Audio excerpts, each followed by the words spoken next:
ad hoc committee, no, we're not subject to the Brown Act rules. Right. So, as we still want to stay transparent and make meetings available for the public and stakeholders every time. That's my thought on it. But we don't have to do the same posting and notices that are afforded under the Brown Act. So it's a little more flexible in that sense. Okay. All right. Question. Yes. Then, as an ad hoc committee, the committee doesn't have any authority to take any action. They can recommend They're going to make actions. recommendations That's right. to the coordinating committee That's right. in a Brown Act compliant meeting. Exactly right. Thank you. That's right.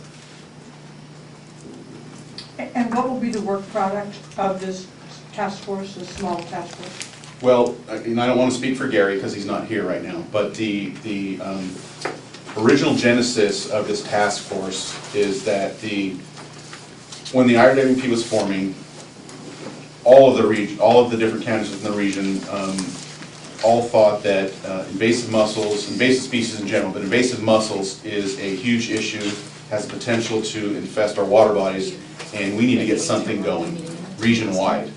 Some of the counties have projects and education programs in place, some have nothing. We wanted to coordinate amongst ourselves and come up with either recommendations to the coordinating committee to come up with a project for the entire region, whatever that's going to be, come up with recommendations to the coordinating committee to maybe morph or adapt or change some of the objectives, or maybe not the goals, because the goals would cover something like this, but maybe come up with a new objective, actually have an objective about invasive species. So it really would essentially boil down to recommendations for an actual project or program to put in place for the entire region, because we don't have one for the entire region. Right. So that's essentially what this task force is going to do, or hope to do, come up with a recommendation for a project or program to the coordinating committee for the West Side IRWP. Would you consider also speaking to the Mendocino-Sonoma County Coalition on the other sure. side for the regional? Sure. You know, Yeah, to be sure that we're working with each other on our. Yeah, and I do talk to them and talk to everybody, because just to figure out what's going on, and dissemination of information is the best thing we can do right now, because there are so many different programs, so many different projects, so many people doing different things that may work for them, that may not necessarily work for us, and vice versa. There's a lot of stuff that's going on up there that we can't do. That coalition, they fortunately have ownership or jurisdiction over their water bodies where they can put lockdown on them. We can't do that. They can enforce whatever they want. They have one gate in, one gate out, so they can do inspections and mandatory quarantines on any vessels they so choose. We can't do that in this region. There's so many open sources, so many ramps. The jurisdictions are all over the place. Lake Berryessa is a prime example. It's a federal facility where the Bureau doesn't have a law enforcement arm, so they can't enforce anything like that. And since it wholly sits in the county of Napa, Napa County doesn't have an ordinance in place to enforce any type of action like that. So unfortunately, that's kind of the situation we have within the region. So what we'd really like to do with this task force is come up with some type of program or project that can help us get around that major glaring hole that we all have. And how quickly will this new sub-task force group be meeting to start identifying what needs to be done? I think that what we really want to do is have a project or a program in place probably late fall, because we're going to have a 2015 solicitation. So this expedited drought funding kind of pushed back the round 3, what they were calling for the IRWP funding. So that's still there. It's just going to be called the 2015 solicitation. So that will be for all the projects under the IRWP, not just related to drought preparedness and such. So this project or program would fit into that category. So it would probably be something we'd have to put together. It'd probably get the PSP guidelines probably the beginning of next year, and we probably would have a grant application due probably in the summer. So we have some time to get together something, a program or project that made sense. One of the things that Mark mentioned that I followed up on was the Bay Area Consortium, Invasive Species Consortium, has a a notification system between the water body operators, and it's provided by a vendor, which is California Parks Company. It's their new project is quaggainspections.com. They all use that. They all have smartphones. They all talk to each other. They have a protocol so that instantly that anyone has any kind of a squirrely situation, they can notify each other. Is there any way that this body could fork over the money to get something like that going without waiting for a year and a half to get a grant? It's possible. I mean, Yeah, it's could possible. you look into it? I'm concerned that every minute that goes by. I am too. Yeah, and we're not accelerating our program because we're waiting for the, the tax measure to pass or whatever the heck it is. But that institution is already in place. They use an email system, to talk to each other. And that isn't very expensive. No, that's not. To set up. Yeah. So I'd like to see if we couldn't push that forward. No, we'd certainly look into that. Thank you. Yeah, that's a cheap and easy thing to do and a very smart thing to do as soon as possible. And there's free programs actually to do it, like with the one we use for the West Side RDP, it's called MailChimp. It's a free program. You just get a list together and it sends out notification via email, almost instantaneously. So it's a free thing. So all we need to do really is, connect up with those guys, because they're part of your outer region that is going to impact this region that already has that uses it and it works. No, very good idea. In reviewing of the minutes from your previous meeting, there were a number of desired outcomes listed, and one of them was develop an early warning system for quick exchange of detection information. I think that would That's what we're talking about. be a good example of one of those outcomes. Well, that's what we're talking about. There is this established system, and it's used very effectively, as Mark said, when somebody was confused about what the announcement of the Lake Piru adult mussels in January, somebody in Contra Costa misunderstood. Right. I spoke to the Santa Clara County Water District, the East Bay Mud, and the Contra Costa Water Districts, and so forth. The actual correction of the situation took 26 minutes. So it was that fast from the time they received the email until the director of the Invasive Species Consortium called the Department of Water Resources here and found out that wasn't true. Yeah.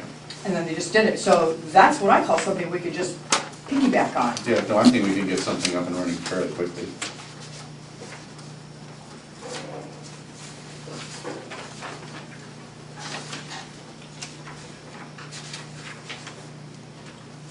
Okay, let's see.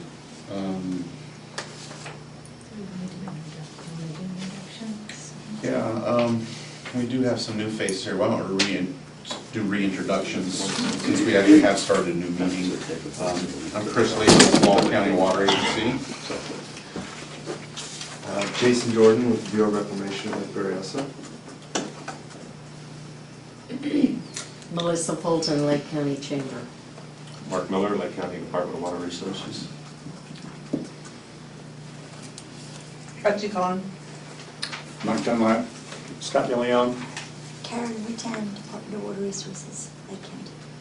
Kristen Hennicutt, California Department of Water Resources. Heather Nichols, Yolo County Resource Conservation District. Okay. And then on So the this is- phone, this- I guess we should find out who's on the phone. Is anyone still on the phone?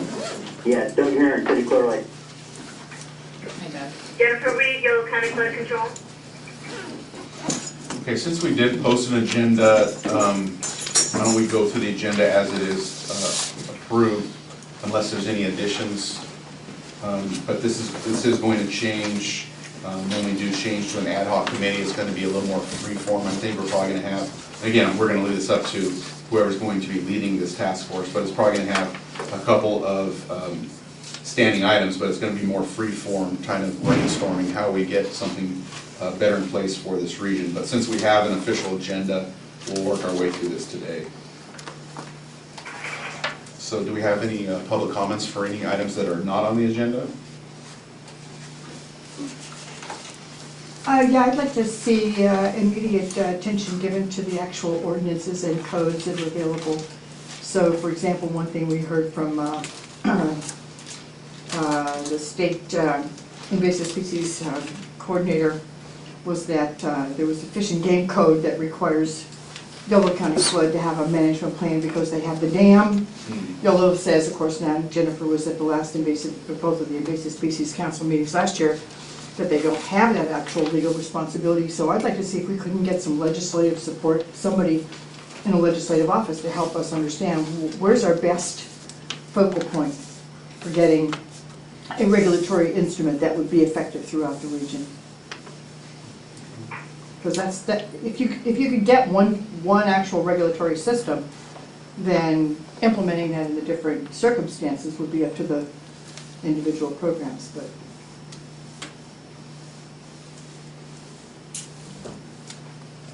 Okay. All right, let's see, confirm West Side SAC Coordinating Committee restructuring. We've talked about that already. Just to reiterate, this task force was formed supposedly to be an ad hoc committee. It was improperly structured at the beginning, and we've fixed that now so that only one actual coordinating committee from the West Side RDP will be part of that, which will continue to be myself. And then from the County of Lake, if they can find staff availability, they will decide who they want to assign to be also part of the task force, and if we're fortunate enough to get enough of the time, that they will take the leadership role of the task force. And I have also nominated Ken Davis, a aquatic mussel guru, to be part of this team as well. So we would have 3 official members of the task force, and then again leaving it again open for stakeholders to participate in meetings in person, on the phone, in writing, as ever they see fit. And we want to make this as open as possible, but also as flexible as possible, so that we can meet whenever we can meet because of all of our schedules. Okay, item number 5, discuss task force first steps towards accomplishing desired outcomes. And we've talked a little bit about this. One of the first items, and Betsy talked about this, is developing effective information exchange. And I think email is a very quick and easy way to do that. We also want to probably maybe do an offshoot of the West Side's web page and do some information via the web. We can put stuff on there. Let's see, what else can we do? We talked about early warning system. Chris, which website are you referring to? So the West Side RWP has a website. It's Westside IRWM Right, something .net or something. And what we can do there is just create a Mussel task force page to make another area for information to be available to the public for updates, what have you. If anything we want to post, anything that the public wants to see or post there, we can make that space available for information. And that can have a whole mess of links. It could, yeah. So we can put basically anything on there we want that has to do with invasive species, but specifically for mussels. one thing that we found was problematic was public input on the spot when you see a violation or you have a problem that you want to report. If you're going to put it on a web page, then please put in a comment or a complaint or whatever it is, that an act of real time that will be measured in real time, so that those reports can be received. The nice thing about the website is I run it. So if I get information, I can update it instantaneously. So it's fairly real time. Yeah, I'm just talking about the guy out there that sees something. Well, we're gonna have to rely on the public to do that too, so we want to make that, But you want to make a tool that they can go to that Sure. isn't going to be frustrating to them, that will actually respond, that will actually record a time and date certain that they found a problem. So, I would like to see reciprocal information with regard to how we go about monitoring our water bodies. Because I can be told that a water body is being monitored and it has no mussels, no problem. That was being done at Lake Piru That's why it had a reciprocal agreement with 2 other lakes. And they were all assuming everything was hunky-dory and they were all working according to a plan, I guess. So when we achieve our, we are going to be open and tell everybody about what we're doing as far as monitoring, how we're doing it, how often, and that kind of stuff. Could we also have information, or could we have maybe a general protocol for monitoring so that we know it's being done? We get reports from everybody that it is done.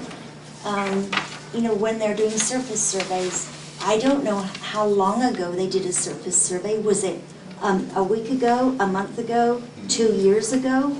That's important for me to know. Sure. But if we could come up with you will monitor every 2 weeks during this period, you know, from this part of the year to this part of the year. Yeah, I don't know I if we don't can do know. that, though. I don't know. Yeah, that comes down to funding, you know, how much money do you have available to Yeah, do? exactly. How many surveys a year? So that's a tough one, setting up some kind of standards. But if for me to feel confident that a boat has come from Lake Berryessa, for instance, I like to feel confident that I know darn well that there are no mussels in Lake Berryessa because they did a velage tow a month ago, and I have the results of that. That's the kind of information that I need. Sure. And for Lake Berryessa, we can provide that information. All our stuff is on our website, and we can port it over to this website, and I have no problem at all putting up our information.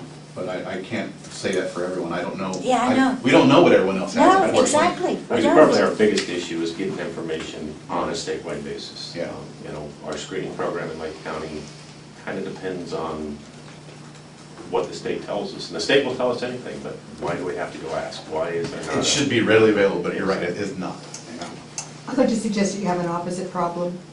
All of your water bodies are vulnerable because we don't monitor adequately. Well, that's your opinion. It is. Yeah. We were told that you guys monitor in spring and fall. But the reason that you don't monitor the rest of the year, even though we don't have freezing temperatures in the water, is because there's a specific time when the quagga mussel begins spawning. And that isn't necessarily true depending on the temperature that we have. We have water, sometimes we get warm weather in February and it warms up. So, and then we also, I thought we were going to do this volunteer monitoring stations that Fish and Wildlife Committee provided the revenue to the funding to build those sampling things, and that was about a year ago. And I thought people had signed up for that, but Mark said it hasn't been done yet because we're waiting for spring, and I think spring's already here. I didn't stick that. That's all right. Well, We I don't mean, have a monitoring I understand. program out there. We have, What how I- many I'm artificial just lift states saying- do we have? 30? Yeah. But I'm just saying that, you know, I'm just reporting what I heard on the video and watched, it was there at the meeting, that we have a very minimal actual ability to monitor. We don't have the monitoring like that Ken Davis does on the villagers, and he has the microscope and he can test them, and there's a validation procedure and that sort of thing, that we can actually assure the outside regional water bodies that we're monitoring so that they can know. It's just a quid pro quo that I'm suggesting needs to be looked at. Excuse me. The way I set up, just as a side, the way I set up the way we set up the agenda was with an action item, kind of an action item table for brainstorming. So I just want to let you know, like, I'm trying to capture what seems like different action, potential action items, so that then you can take the table and as a group, as a task force, you know, prioritize or clarify or develop further. Sure. Does that make sense? Yeah. Well, I think if you put Ken in that group, you're gonna get it done. I'm sorry? I think if you put Ken in that group, you're gonna get it done. Ken's very task oriented, yeah, that's why I wanted him to be part of this task force.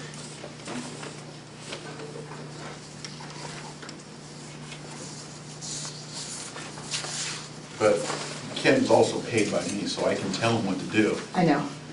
everyone has limited budgets, so, you know, we're not gonna all have a one-size-fits-all for everyone. Some counties can do certain things, some can't, and that's kind of what we're trying to do at this region scale. What can we do as a region for this problem that we all see coming our way? We need to be coordinated, and all the things that we're talking about here are all good ideas, you know, education, early warning system. But, you know, it's gonna come down to money. You know, we're gonna be able to put some program or project in place that's gonna have some money behind it to get these things in place, so we have to keep that in mind too, you know. We all would have. You're talking to a full-time volunteer. I know. Okay. I So just like to keep things in your perspective. appeal for money, to me, to do a minor job is pretty, you know, I understand that. To do a full-scale enforcement program, hire cops and put up gates, all that stuff, that's a big deal. But an email system and an early Absolutely. warning Yes. database, I don't see it. Okay, good, I'm glad we know that there's Okay. different scale levels. Oh, you Yes. bet. Okay, But let's not neglect the easy ones. Good job. I agree. Okay, thanks. Okay, let's look at your table that you put together. Thank And we you. could even start to assign a column, you know, put in a column in terms of like, you know, who's gonna take on some of the Who's gonna do action this, items, yes. right? But I didn't wanna get down to that just yet. Well, I will volunteer to take on the early warning system email notification.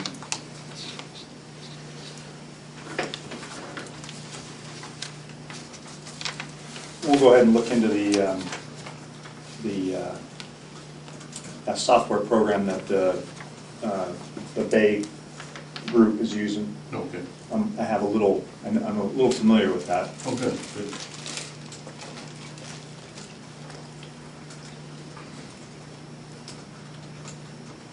Do we intend this meeting with this group of people to just focus on earworm money, or can we go for other grants? Because California Department of Boating and Waterways, of course, is going to have a sum of money available for granting purposes.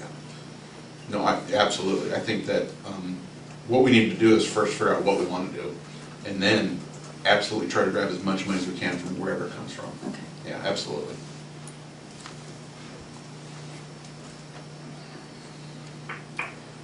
Another thing that you'd mentioned, we can start forming a web page off of the West Side web page to start disseminating some of this information on our surveys. I mean, I can put that up quite easily.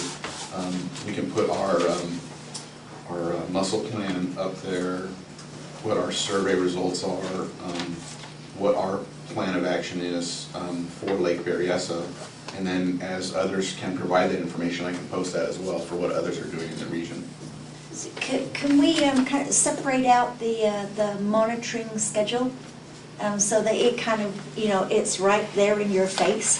Yeah, I can do that. You know, That's rather not that than hard have to to do. read through a whole big plan to get to that. It's a lot of fun, isn't it? Yeah. Yeah, I love summaries. So what we could do is we could do a tab for each county. Yeah. And it's going to be kind of weird for Saloma because all the stuff we're doing is in Napa County, but that's not true, we do stuff in Saloma County. But I can do like a summary of Saloma efforts / Lake Berryessa efforts and say, this is what we do on a weekly basis, this is what we do on a monthly basis, and then I can tie you to the actual real data. Perfect. Yeah, we can do that. I won't have it up next week, but I'll get to it as soon as I can. I gotta figure out my budget stuff here real quick.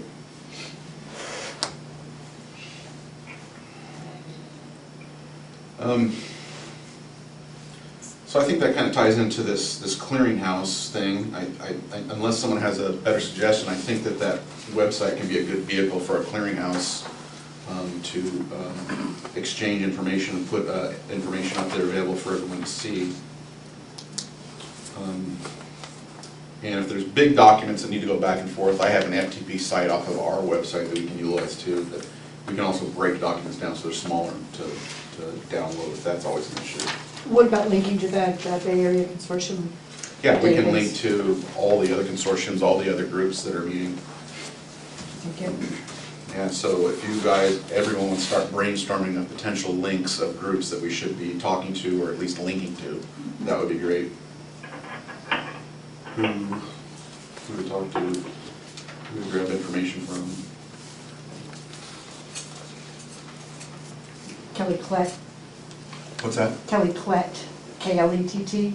She's the chair of the Bay Area Consortium. She's at the Santa Clara County Parks Department.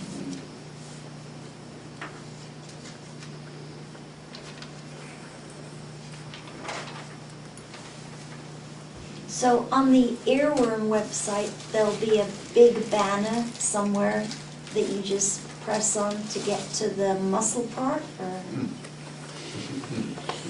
Sorry about that.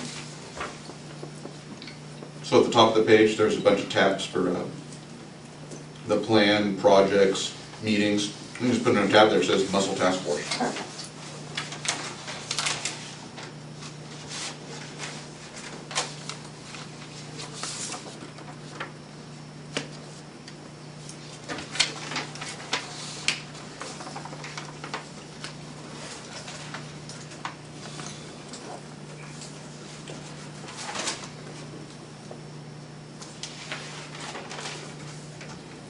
Carolyn, back to your suggestion about language or consistency of message, you know, that we want to have a consistent message across the region. I think it's a really good idea. So that's something we can start thinking about brainstorming, you know, what do we want to say? How do we do that outreach and education for the entire region? But it's going to take this group to come up with that information, that language of what we actually want to say. This is our mission statement. This is what we want to do for the region as far as keeping these bad little guys out of our region.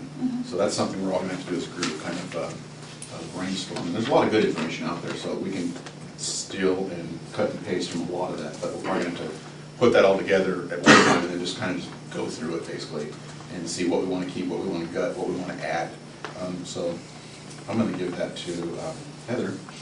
Okay. As an action item. So we can start looking at existing mussel plans, existing websites, look at the state's website as far as information, what they have for education, what they're doing, just the whole gamut, monitoring. Let's just start compiling information, and then we can start going from there, kind of whittling it down to things that would make sense for this region. Okay, so if you send things my way too also. Yeah, if you have information, yeah, great, just send it directly to Heather, she can start compiling stuff, and we can put that on the website too, so everyone can see what everyone else has out there and how we're going to get to this one document from these hundreds that are out there.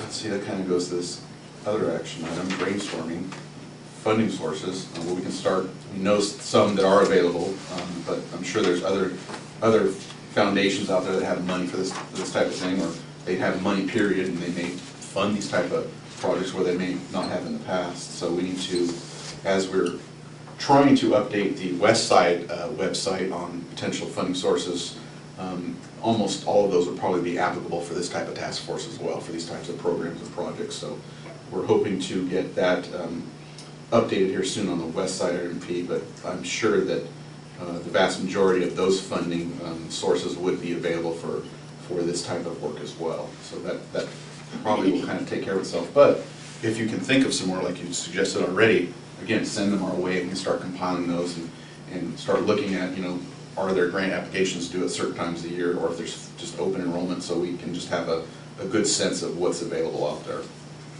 Chris, if I could just, and I hate to go back, but Sure. On that educational message and the outreach, do we want to deviate or go away from kind of the traditional clean, drain, and dry message? Is that wore out? Clean, drain, and dry, or is that something that Being out dealing with the public, that's a well-known, I mean, it's. That's the standard national message on That's protect what our I'm, waters. and that's kind of what I'm saying Really is do we I wouldn't do divert we from want to that. spend a lot of time trying to reinvent another message when No. the clean, drain, and dry seems to be the one that resonates? Right? That is, but it isn't fully effective. How so? Well, because people get in the lake without cleaning, draining, and drying their boats. Oh, okay, right. You know what I mean? It's not So effective it works it's not It works effective for in, compliant people. it's an effect, right. You know what I mean? It's Which is- effective in keeping mussels from moving, but it's not effective if people don't follow it. Well, exactly, and this is one of the reasons that I know this is a really a niggling thing for you guys, but one of the reasons why I had asked to have a look at our signage is because one of the things that we did that immediately confused everything was we issued the red and white stickers, which are the logo for the national program, and then we rescinded the red and white stickers, and then on our own logos, we put a cross through the red and white sticker, which is the national logo for Clean, Drain, and Dry. So on our red and white stickers, on our stickers that say no, there are red and white, that's the national logo. So I'd like to see if we can come full circle and really fully address that message using the National Protect Our Waters logo that is the Clean, Drain, and Dry message. That's precisely what we are doing. But take it off of there with a slash through it No, as though we're the not slash doesn't exist. anymore. The slash only exists from the perspective of trying to educate our residents that particular sticker in that series of colors is now not correct. It's out of date. Okay, and hopefully And we've now gotten it's through. changed. Yeah. Hopefully we've gotten through. We Now are- we can go we back are and through. say, We're through. We've here's been the through that national for years. symbol, let's use that. Exactly, and that's precisely what we're doing. When? Hmm? When? We have always done that. We've always had the national logo of the boat spitting quagga mussels into a lake. That's always been our logo. And You're it talking still about the exists color today. or the actual? I'm just talking about on nomussels.com. Right. On nomussels.com or on the front page, we've had, Can you see, I don't know if you can see. right, that's the logo, Yeah, sure. we're still using that logo. Our material has a series of the visitor sticker, the local resident sticker, and the obsolete resident sticker, the red and white with the slash through it. Exactly. I'm saying, get rid of that old obsolete, it's confusing people. Okay, all It right. makes people think that's not the actual logo. The sticker issue out there right now, it's been crazy this year between the state and the county. And I spent 20 minutes on the phone with a gentleman this morning ranting and raving about why we're double taxing. It's become very confusing, and I totally see where you're coming from. We do need to have something standardized, and in a committee like this where we're going to take in 4 or 5 counties. Well, make We it do need consistent to with the come- national program. We got people coming here from all over the The country. state's doing the same thing, is what I'm Yeah. saying. The state has got a green one, we got a blue one, there's a red one, there's a gold one. Standardizing something would probably be an excellent idea. There you go. No doubt. Chris, Yes. at the last meeting, one of the things I asked for was that the coordinating committee consider sending a letter to the state as the coordinating committee, a multi-agency, multi-entity group, asking for some of the money that DMV and the Department of Fish and Wildlife has diverted without any spending plan. Did we get a letter off? No. If not, can we get a letter off? Specifically asking for funds from, It's the DMV. From the successful $16 registration. million that the DMV is collecting from boat owners okay, so they're. without putting any together- spending plan. Yeah, they're putting together a grant program. It's supposed to start When they get it done. July 1, July when the, 1, when the new budget is signed into effect. They have, I talked to the person that's going to be doing the grant program, and she said, and again, take this with a grain of salt, they said that when the new budget is signed into place, starting July 1, they would have an effective grant program, so that entities that had a mussel plan in place would be able to apply for those grant funds. And those are the funds you're talking about for the vehicle registration, right? Right, Vessel DMV. registration. Vessel That's the registration. If we had enough of those grains of salt, we wouldn't have to worry about these little bastards. They don't live in salt. That's true. So in essence, what we have to do is come up with a plan that would be eligible for that. That From what I understand, when In they were short order. first, yeah, the first I saw of this program that they're putting in place, that in order for an entity to be eligible for these grant funds, they had to have a mussel plan in place. Okay. Right. Now, what that means for this entire region, I'm not sure. I'm not sure if that each of the counties would have to have their own mussel plan, or if the agency that was asking or acting as the lead would have to have the mussel plan. I don't know. There's not enough information on their website to know at this point what it really means. I'd be willing to bet they'll say all of the above. I would too. I would too. Well, can I reiterate my request? Yes, you can. You know, let's go back to the clean, drain, and dry. All of us, you guys, Napa, Bureau of Land Management, everybody's using clean, drain, and dry. So do we have a program in place? Yes. Is it effective? That's another question. We have a program in place. That's our program, clean, drain, and dry. Can we, as a consolidated group, multi-county, multi-agency group, put a letter in saying, help us, please. We represent disadvantaged communities. Also, parenthetically, you know, we're trying to protect the oldest natural lake in North America. I will do that. Thank you. I don't care if they have a plan or not. Let's be first in line. And as a suggestion, I'd like to point to the 1990 Aquatic Nuisance Species Management Initiative that was federally started, that funded this stuff. The funding's of course already gone, but that was done by the federal agencies that started that Protect Our Waters website. And it calls for setting a priority for Class 1 invasive species that cannot be managed over Class 2, that can be managed or eradicated or whatever it is, and then Class 3, which are just kind of low-level nuisances, and you try to avoid those.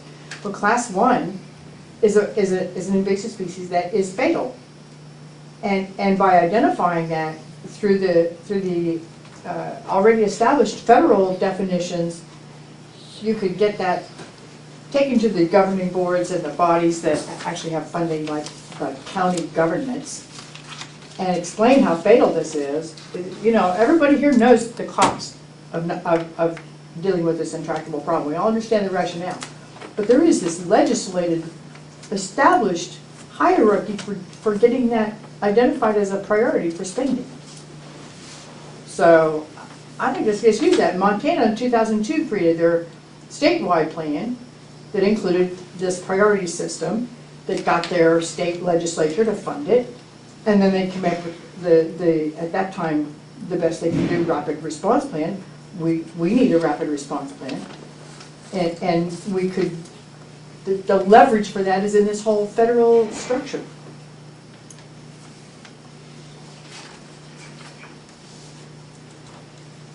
So, I'll send you all that information.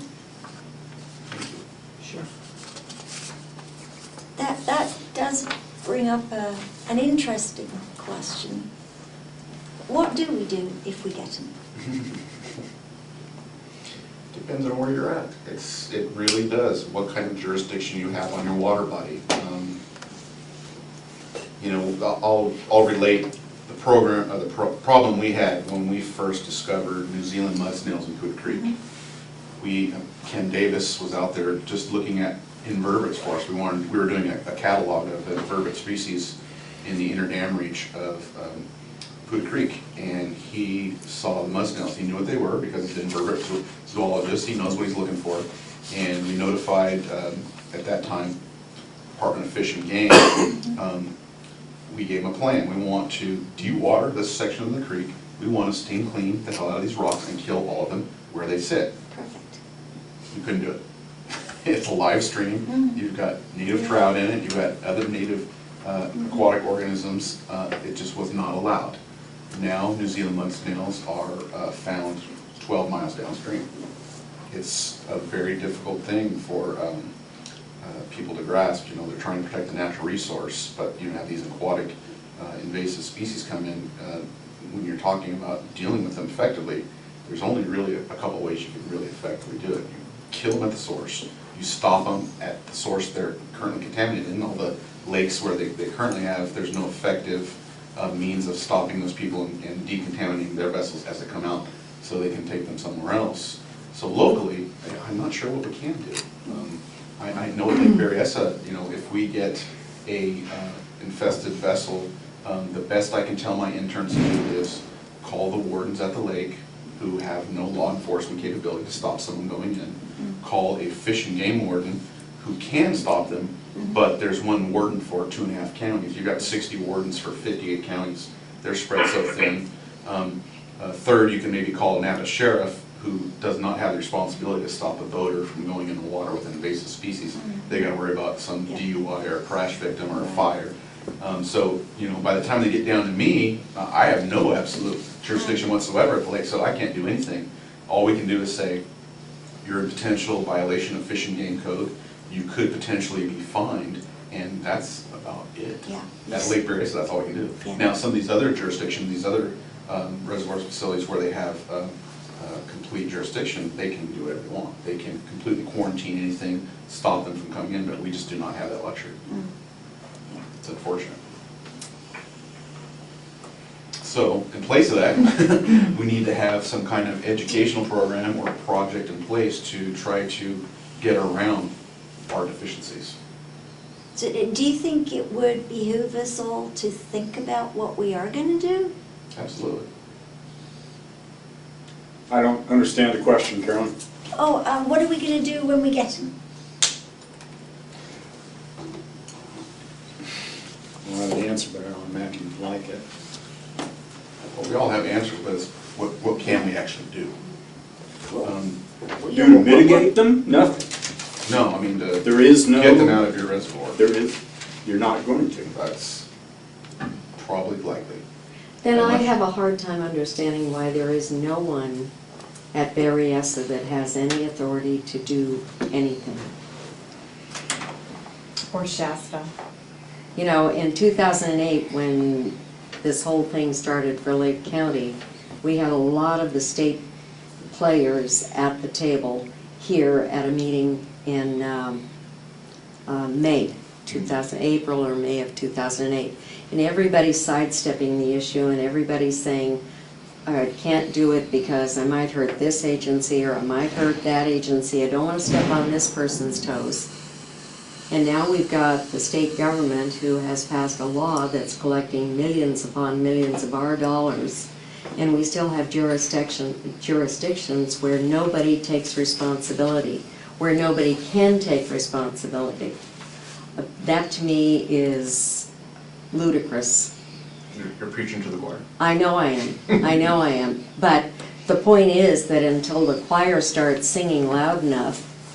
Well, let me tell you what we're trying to do up at Lake Berryessa, and I don't want to speak for the Bureau too much, but they are putting in new contracts in place, and it takes a while to do that, just to get all the paperwork in place. And one of the stipulations of the contracts is they're going to make it mandatory for the vendors to do inspections on every vessel. It's a good step. It's a good step. We'd love to see that in place, but you know, that's part of the reason why the last contract was vacated, is because the Bureau tried to do that on the last vendor, and the vendor didn't comply with the contract measures, and so they were let go. So it's, you know, there's a lot of moving parts of this. You know, if we get something in paper and writing, and getting the actual vendors to do it in place, and getting our interns to do everything precisely, you know, there's a lot of moving parts. And we're trying to do what we can. That's why we're here. We're trying to do better. Well, Thank you. all right, let's talk about, you know, if you want to talk about doing battle, what's the most successful thing to do in battle? Know what your enemy's going to do, right? Okay. Okay, what's our enemy do? Mass produces, right? I mean, I'm being figurative, but Yes, no, they no, mass correct. produce. Right. Okay, well, so the letter to the state needs to come not just from you or WIRN, you know, it needs to come from each of the agencies that are involved, each of the cities that draw their water from that body, from Lake County, each of the water companies that pull water out of the lake, because the infestation is going to be everybody's, okay? And so the more united front we can present to whomever, saying, you know, in this case to DMV and Department of Boating and Waterways, you know, you got $16 million piling up in your coffers right now. You know, we've got 2 water bodies, well, 3 water bodies essentially, that are going to serve all of these communities, all of these water districts, all of these cities, and these 4 counties. We need your help. I don't see where that should be a problem getting any city council or any mayor to sign on to that letter. Yeah, that's not something I can promise you, though. I have no input there, other than I can draft a letter for these people and say, this is what I would like you to do, but I'm not gonna go to each of these city councils and advocate, you need to do this. I just can't do that. All right, we have a representative from Napa here, right? No. Oh, Maybe. sorry. Yes? Jeff hung up. Yeah. Jeff hung up. Okay, well, there you go. I'm done, I guess. You know, I'm kind of concerned that we're all just trying to piecemeal this thing together, and I can tell you from being a volunteer on this for many years, the fact that the state invasive species program is leaving it up to the little, each little entity and each little group and each little community council and all these things, I think it's just reprehensible. They have the state authority. I don't see how we can actually claim we're going to protect our critical water supplies for the state of California if we don't have somebody at the high enough level to coordinate all of that kind of input or feedback or whatever it's going to take. It's going to have to go to the legislature.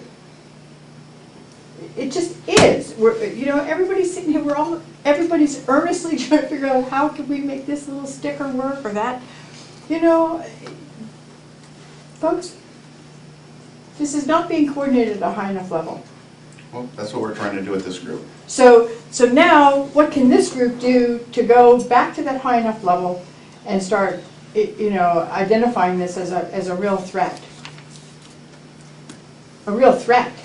I mean, us agreeing with ourselves as a group Isn't going to do anything. isn't going to do it. Us as a group reaching up is the only way this gets done.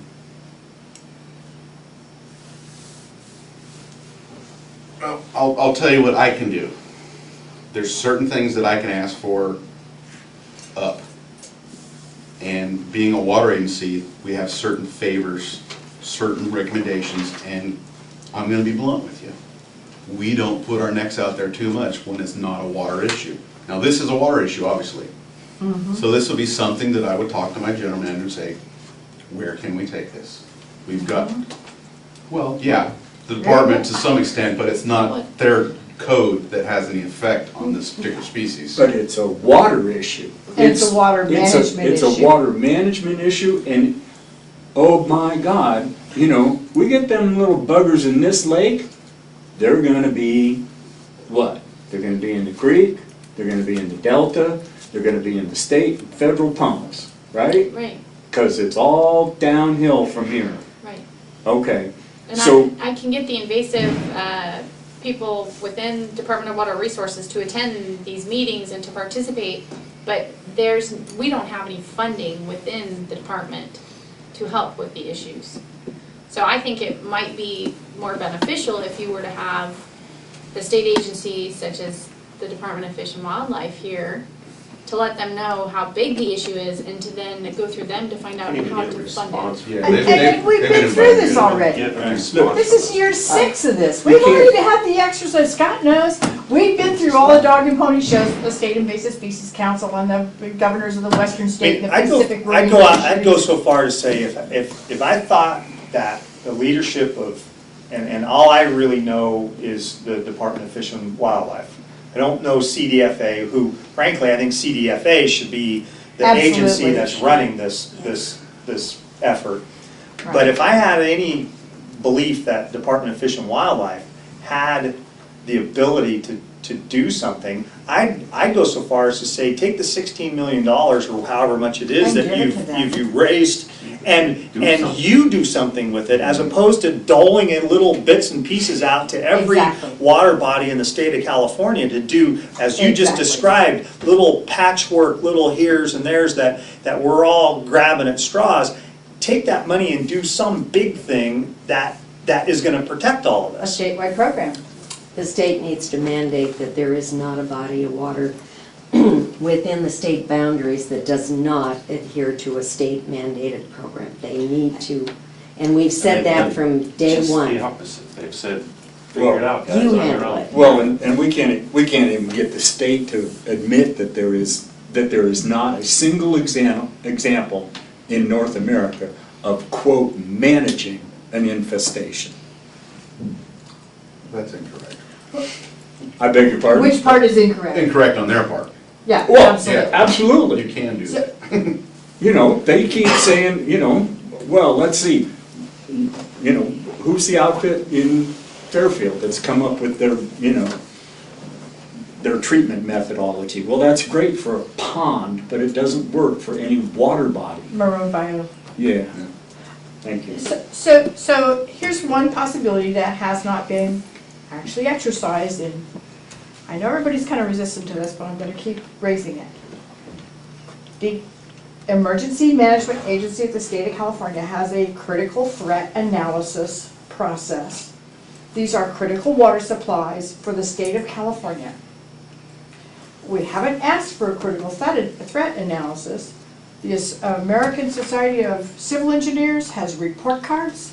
I've spoken to the regional office for Winslow Kelly that, in which Lake County is a member.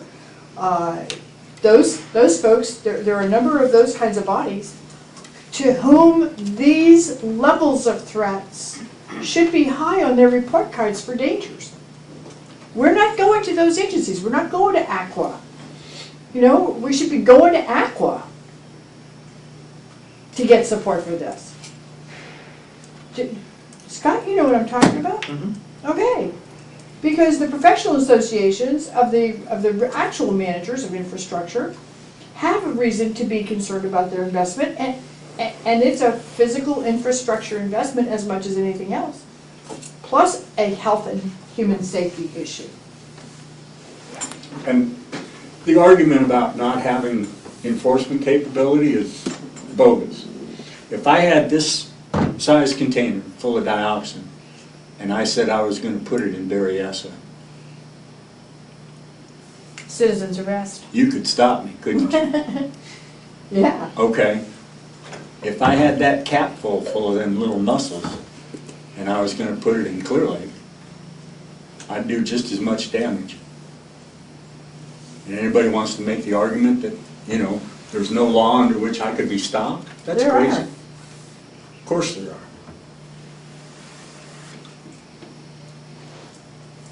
So, We just need to get the job done, that's all. we just need a higher level of enforcement going on, or creativity.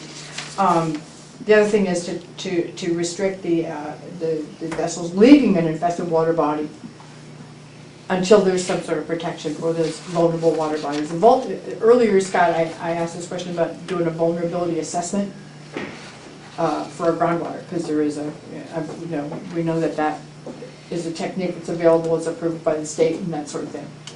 To do a vulnerability assessment, using the Professional Society of Engineers and so forth, I mean, and have those agencies come out and say, yeah, this is very vulnerable, this is a high risk, this is not something you want to just wait around for a grant program to be invented. Yeah, we have that information for Lake Berryessa. Yeah, well, that's where I think that kind of thing could be done fairly quickly and leverage this pressure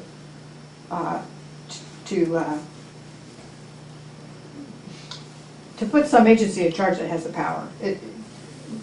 Y'all are the best-hearted people I know, but this isn't going to make it work.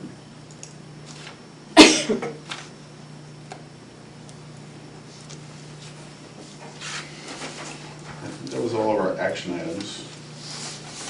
We have a few more new ones. you to the discussion here.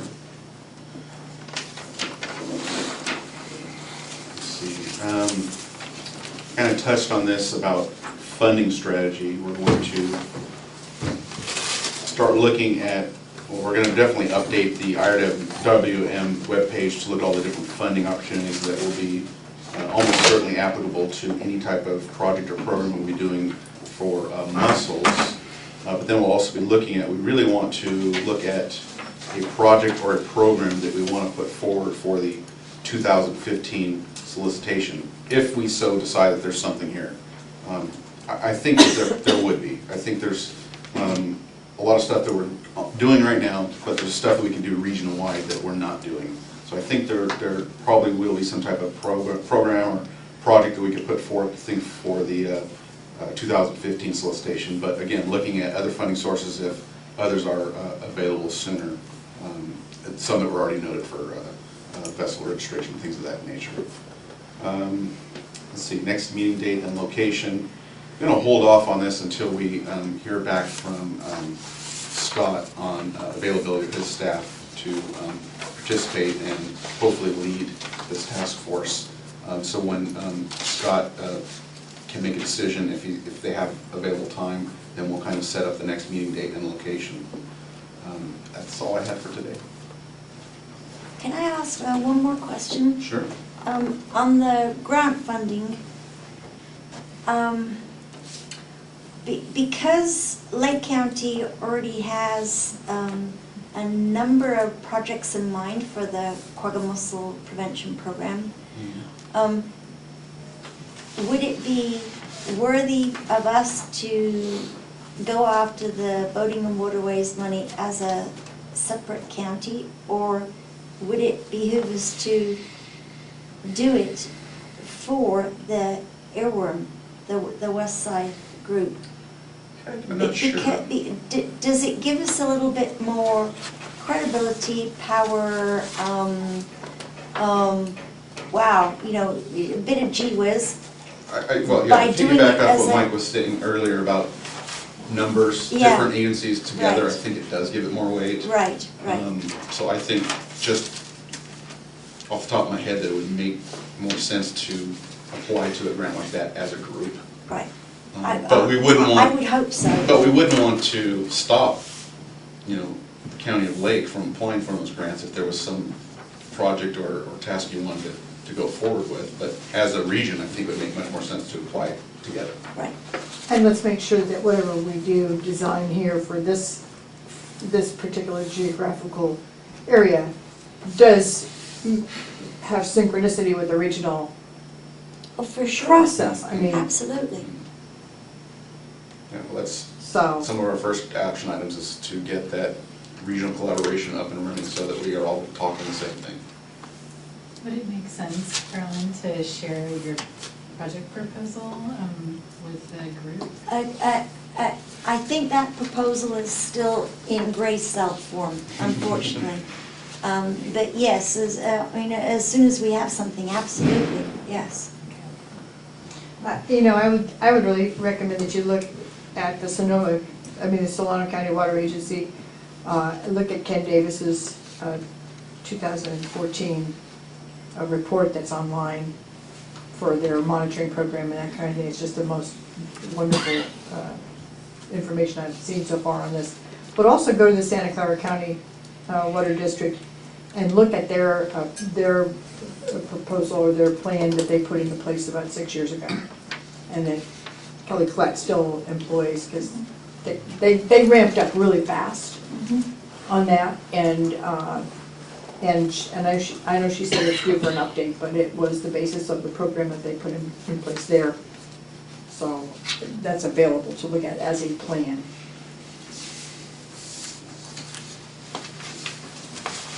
Anything else? Okay, well, we'll let you all know when we decide to meet again and where we're going to meet.